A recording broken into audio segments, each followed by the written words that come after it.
Hi everyone, this week is Parshas Shlach, the story of the spies, which gives us insight to the challenges of building a functional society and a power structure. At the end of the Parsha, so we know how the story ends, not very well, right? The Jewish people are now going to be wandering in the wilderness for 40 years, and only the next generation will enter Eretz Yisrael. Exception, Kalev and Yehoshua. At the end of the Parsha, we have the story of the tzitzis, the mitzvah of tzitzis. And the pasuk tells us, "V'haya lechem tzitzis u'yisem oso u'zechartem es kol mitzvos asher asisem osam v'lo sasuru achrei levavchem achrei nechem asher atem zonim achreihem." What this pasuk tells us is that when you look at the tzitzis, they are to remind you of all the mitzvos, kol mitzvos, that Hashem has commanded us to do.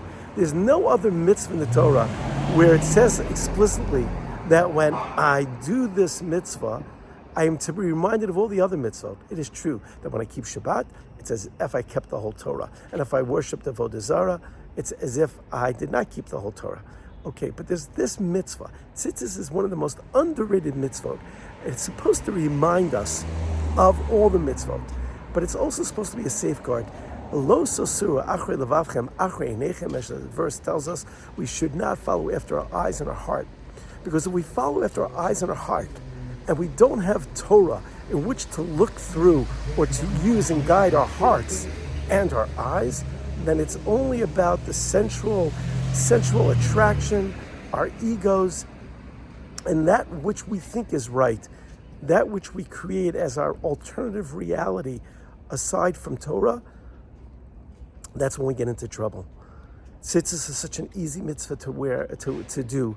I try to encourage my students that when they're wearing the tzitzis, I tell them how good it looks on them. I try to remind them that when you're part of a team, you have to wear a uniform. Otherwise, you can't take the field.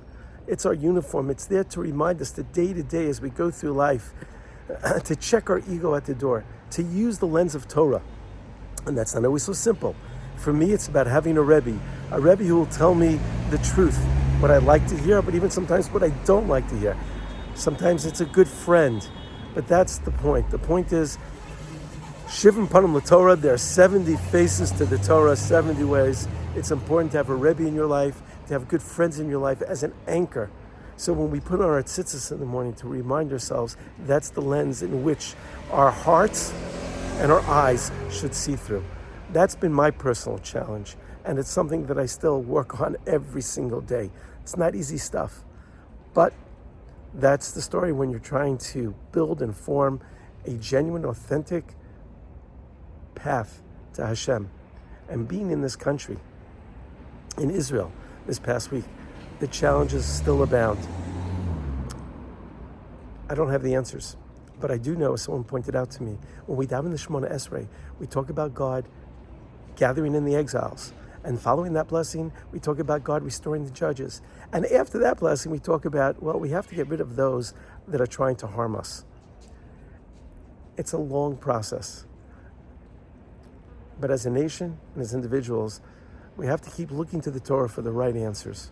That's just my opinion. I hope you like what you hear. If you do like it, please pass it on. Please consider subscribing. And thanks for listening. Shabbat Shalom.